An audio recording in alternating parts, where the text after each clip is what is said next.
गर्मियों की सब्जियां उगाना चाहते हैं तो आपको स्पेशल मिट्टी बनानी होगी। नमस्कार मित्रों, मैं ममता वाजपेयी भोपाल से मेरी हरी भरी छत पर आपका स्वागत है। लीजिए, मैं फिर हाजिर हूँ नए वीडियो और नई जानकारी के साथ। आप देख रहे हैं इंडियन टेरेस गार्डनिंग आर्ट। देखिए भाई, हार्वेस्टिंग हो गई है। ये हमारे पर्पल कैबेज हैं और इन्होंने बहुत लंबा टाइम लिया, लेकिन फिर भी सफलता मिली। और अब हम कंटेनर खाली कर रहे हैं और बना रहे हैं गर्मी के लिए सब्जियां। हालांकि हम एक किस्त लगा चुके हैं फरवरी में, और वो ककड़ी की फैली हुई बेलें आपको साइड में दिख भी रही हैं और उनमें फ्रूटिंग स्टार्ट भी हो गई है। मैं अगले किसी वीडियो में बताऊंगी।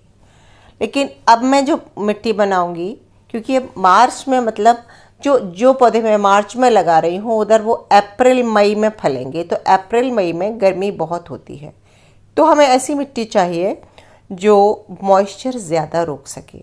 हमारी यही वाली मिट्टी पलट के सुखा के अगर हम इसे इसी में लगा देते हैं, थोड़ा खाद मिला के, तो पौधे हो तो जाएंगे, सब्जियां हो जाएंगी, लेकिन बेहतर ये रहेगा कि हम उसमें कोकोपीट मिला दें। थोड़ा कोकोपीट पानी को रोक के रखता है।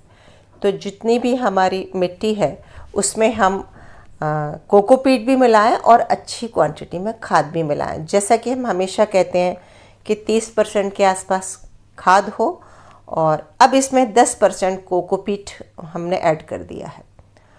अगर किन्हीं कारण से आपके पास कोकोपीट नहीं है तो आप सड़ी हुई धान की भूसी, सड़ी हुई पत्ती की खाद मिलाएं।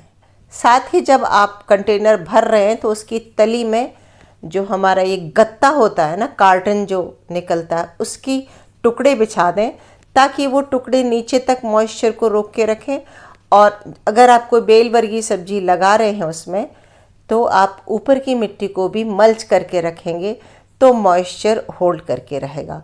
तो जो अलग से ठंडी मिट्टी बनती है गर्मियों के लिए, उसका एकमात्र ये होता है कि एक तो गोबर की ठंडी खाद सड़ी हुई, और उसमें थोड़ी सी धान की भूसी और कोकोपीट ज़रूर मिलाइए। भले ही आप एक ब्रिक खरीद लें, अगर गर्मियों में सब्जियां खाना चाहते हैं तो कोकोपीट खरीदना पड़ेगी। मैं सैपलिंग तैयार करती हूँ तो मिलाती हूँ। तो सैपलिंग के लिए जो मैं बता रही हूँ, जिस तरह से ये हम तैयार कर रहे हैं सैपलिंग के लिए, वो उसका अनुपात अलग है, उसका प्रतिशत अलग है। इसमें तो हम क्या करते हैं कि ज़्यादातर 60% कोकोपीट ले लेते हैं, 30% के आसपास वर्मी कंपोस्ट ले लेते हैं, और थोड़ा सा उसमें परलाइट ज़रूर डाल देते हैं। और परलाइट डालना चाहिए अगर आप बीज लगा रहे हैं, सीडलिंग तैयार कर रहे हैं। तो आज ये भी बताऊंगी कौन सा बीज कितना गहरा लगाना है, गर्मी में उसकी स्पेशल कैसे केयर करना है। तो कुछ इस तरह देखिए, बस ऐसे नाप के नहीं लेते, अंदाज से ले लेते हैं। अब ये 40 और 60 भी हो सकता है, 50-50 भी हो सकता है, बस अनुमान से लिया है। और इसमें देखिए थोड़ा सा परलाइट मिला दिया है। कोई एक फंगीसाइड ज़रूर मिलाना चाहिए। अगर ऑर्गेनिक पे जाते हैं तो ट्राइकोडर्मा, और केमिकल पे जाते हैं तो साफ। और हमेशा थोड़ी सी एक मुट्ठी नीम खली भी, ये न्यूट्रिशन भी देती है और एंटी फंगल का भी काम करती है। यदि आपके पास इनमें से कोई चीज़ नहीं है तो आप ये भी कर सकते हैं कि फंगीसाइड की जगह हल्दी पाउडर और जो आपका दालचीनी का पाउडर, इनमें से कोई एक मिला सकते हैं। और इतनी बड़ी मिट्टी में 2 चम्मच हल्दी डाल सकते हैं, इतना ही आप दालचीनी का पाउडर डाल सकते हैं। नीम के पत्ते सुखाकर पाउडर बना के रखें। अगर नीम की खली नहीं है तो आप उसकी जगह नीम के पत्ते भी, वो उतना काम तो नहीं करेंगे लेकिन कुछ तो काम करेंगे, ये हम कर सकते हैं। ये देखिए मेरे पास ट्राइकोडर्मा है तो मैं मिला रही हूँ। और ये मिट्टी सैपलिंग के लिए तैयार हो रही है, जो हमारे बीज हम जिसमें सैपलिंग तैयार करेंगे, बीज जिसमें लगाएंगे। और जो ट्राइकोडर्मा क्या करता है, इस मिट्टी में पूरा मित्र फंगस डेवलप कर देता है। इस मिट्टी को हम 2 दिन पहले बना के रख दे रहे हैं, और बीज हम पानी में गला देंगे। गर्मियों में पानी में गलाकर जर्मिनेट ज़रूर करें, इसलिए कि एक तो जल्दी अंकुरण हो जाता है। मार्च का महीना पहला सप्ताह है, जितनी जल्दी अंकुरण होगा। एक्चुअली तो गर्मी की सब्जियां फरवरी में लगा देना चाहिए। अब मैं ये मानती हूँ कि जो लोग फरवरी में नहीं लगा पाए हैं वो अब लगा रहे हैं, तो वो वैसे ही लेट हैं। तो क्या करेंगे कि वो उसको पानी में गल डालेंगे तो जर्मिनेशन भी जल्दी होगा, जो बीज के ऊपर का पार्ट हार्ड होता है ना, पानी में डालने से वो सॉफ्ट हो जाता है और बीज अपना अंकुर फोड़ के जल्दी आ जाता है। अदरवाइज हम इसमें लगाएंगे, फिर इसको गीला करेंगे, अंकुर को मॉइस्ट होने में समय लगेगा और फिर वो धीरे धीरे जाके अंकुरों के मिट्टी हटा के फूट पाएगा। तो ये 3 बीज आप देख रहे हैं, लोबिया है, करेला है और ग्वारफली है। इसी तरह आप लौकी, तोरई और कद्दू, जुकीनी, ये बेल वर्गीय सारी सब्जियां भी लगा सकते हैं, सारी भाजियां लगा सकते हैं, भिंडी लगा सकते हैं, तरबूज, खरबूज लगा सकते हैं। और इसके अलावा आप मूली, ककड़ी वगैरह, मूली नहीं लगा सकते, ककड़ी, खीरा अभी आप लगा सकते हैं।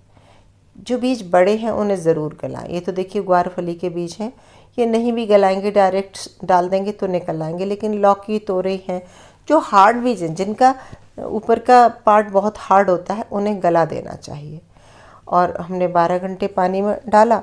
इस जगह भी आप उपचारित कर सकते हैं, इसमें 1 चम्मच हल्दी डाल सकते हैं या सिनेमन पाउडर डाल सकते हैं। ऐसा करने से क्या होता है कि पौध में सड़न की संभावना काफ़ी हद तक कम हो जाती है।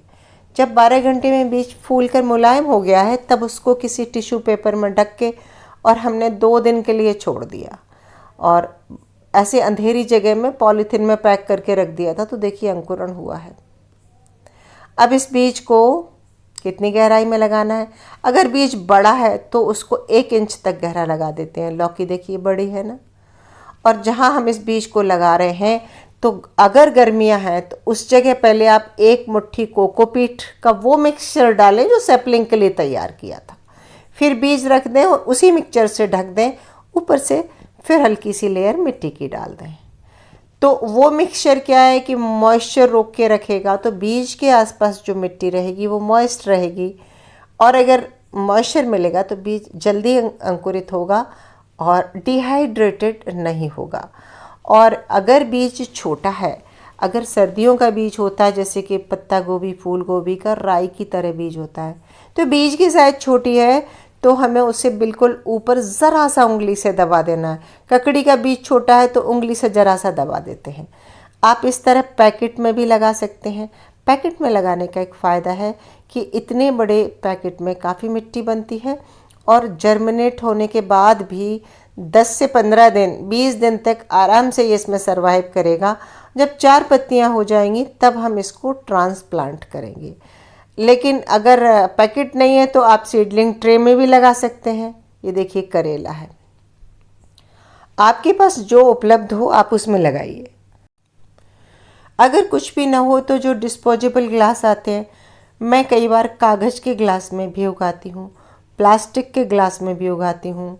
ट्रांसप्लांट करना आसान हो जाता है। तो बीज हमेशा ऐसे अलग ही उगाना चाहिए, सीडलिंग अलग तैयार करना चाहिए, क्योंकि अलग करने से हम उसकी एक्स्ट्रा केयर कर पाते हैं। क्यारी हमारी खुली धूप में हो, अगर हमने वहाँ डायरेक्ट बीज डाल दिया तो ऐसा नहीं है कि डायरेक्ट नहीं डाल सकते। जो बड़ा बीज है उसे डायरेक्ट भी डाल सकते हैं, बस फिर शर्त इतनी सी होती है कि उस मिट्टी में मॉइस्चर मेंटेन करना होता है जहाँ आपने बीज डाला है। तो ये देखिए ग्वारफली के बीज हैं, ये हम डायरेक्ट बो रहे हैं। तो ग्वारफली है, भिंडी है, ये डायरेक्ट ही बोई जाती है, इसके सैपलिंग तैयार नहीं होते। बेल वर्गीय सब्जियों के सैपलिंग हम अलग तैयार कर लेते हैं। और इन जैसे इसकी दूरी कहें आप इसकी ग्वारफली की, तो 4 से 5 इंच के गैप पर आप डाल सकते हैं। इसको बहुत दूर दूर नहीं डालना होता, भिंडी की तरह ये पौधा होता है और ऐसी ही दूरी हम भिंडी के लिए कर सकते हैं।